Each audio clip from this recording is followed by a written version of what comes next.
तर सकाळी सकाळी आवरून मी ऑफिसला जायला निघतो आणि जाता जाता खिशातील पैसे बघून राष्ट्रीय नाश्ता करून धावत पळत ऑफिसला पोहोचतो. ऑफिसला गेले गेले मी माझी खुर्ची शोधण्यात 1 तास निघून जातो. मग मी कामाला सुरुवात करणार इतक्यात आठवतं आपण सकाळचा चहा घेतला नाही. मग चहा पिऊन काम करणार तेवढ्यात कोणाच्या तरी प्रमोशनचा पेढा खातो आणि आपलं प्रमोशन कधी होणार या चिंतेत कामाला लागतो.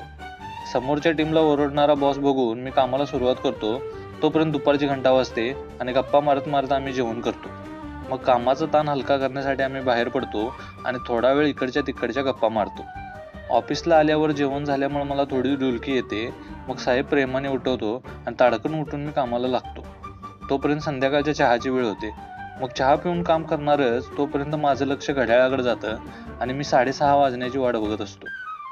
आणि 6:30 वाजल्यानंतर एकदम आम्ही शिस्तीने ऑफिसमधून बाहेर पडतो. तर मग दिवसभराचं एवढं कष्ट केल्यामुळं रात्री गाढ झोपतो. बाकी काय